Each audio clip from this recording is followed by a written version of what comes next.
বাংলার বাড়ির প্রথম কিস্তির টাকা ঢোকা শুরু হয়ে গিয়েছে উপভোক্তাদের অ্যাকাউন্টে। ইতিমধ্যে বাড়ি তৈরির কাজে শুরু করে দিয়েছেন বেশ কিছু উপভোক্তা। তবে বাড়ির কাজ শুরু হতে জিনিসপত্রের দাম নিয়ে চরম বিপাকে পড়েছেন তারা বলেছেন, বাড়ি তৈরির জন্য বালি, ইট সহ যে সমস্ত ইমারতের সামগ্রীর প্রয়োজন তার দাম এত বেশি যে সরকারের দেওয়া মোট 1,20,000 টাকায় তারা কিভাবে বাড়ি নির্মাণ করবেন তা ভেবেই কুল পাচ্ছেন না। এই নিয়ে তারা প্রশাসনের হস্তক্ষেপের দাবি জানিয়েছেন। বালির খুবই সমস্যা, বালির প্রচুর দাম। এক গাড়ি পেছু 6,000 টাকা করে বালি নিচ্ছে। এই টাকার মধ্যে এত টাকা দিয়ে বালি কিনে কি করে বাড়ি হবে? বালিটা একটু আমাদেরকে ছাড় দিলে, নদী থেকে, আমাদের সামনে গোড়ায় নদী, গরুর গাড়ি করে তোলার সুযোগটা করে দেয়, আমাদের খুবই ভালো হয়। না, বালির কোনো ইয়া নাই। বালি 5,000 টাকা 6,000 টাকা করে বালি কিনে কি করে বাড়ি হবে? 4 গাড়ি বালি কিনলে 20,000 টাকা চলে যাবে। 6,000 টাকা গাড়ি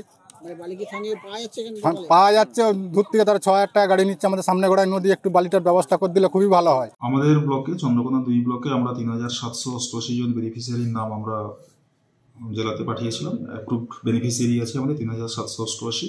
তার মধ্যে ফার্স্ট ইনস্টলমেন্টের টাকা আমাদের প্রায় 3,560 জন বেনিফিশিয়ারির টাকা, ফার্স্ট ইনস্টলমেন্টের টাকা ওদের ব্যাঙ্ক অ্যাকাউন্টে অলরেডি ক্রেডিট হয়ে গেছে।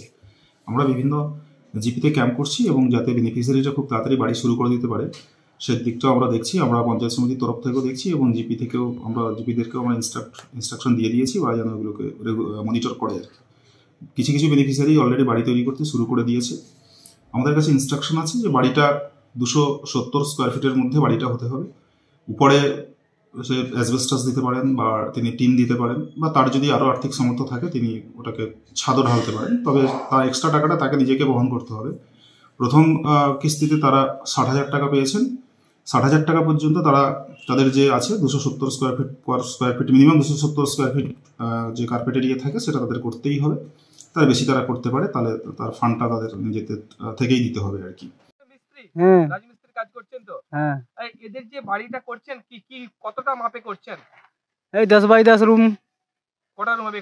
একটি রুম এখন হচ্ছে। আচ্ছা, এরা তো এটা আবাস যোজনার বাড়ি হচ্ছে। তাহলে এরা তো 1,20,000 টাকা পাচ্ছে। এই টাকায় কি বাড়িটা হয়ে যাবে? ছাদঢালা এটা হবে না। হবে না? কেন হবে না? ছাদঢালাই আর কি করে হবে? কত ইট লাগবে, কত বালি লাগবে? এই ছাদঢালাই হলে কম তোমার 2,000 ইট লাগবে। একটা রুমে বালি লাগবে 3 গাড়ি, 3 ট্রাক্টর। কত করে বালি এখন রেট জানেন এখানে? 7,000 করে। আর ইট কত? ইট 12,000 করে নিচ্ছে। তাহলে এই টাকা হবে না তো? না, এই টাকা হয়। আমি তো এখানেই। পশ্চিম মেদিনীপুর থেকে নিজস্ব প্রতিনিধির রিপোর্ট, এএনএম নিউজ। আরও খবরের আপডেট পেতে সাবস্ক্রাইব করুন আমাদের ইউটিউব চ্যানেলটি আর বেল আইকনে ক্লিক করুন নোটিফিকেশনস পেতে।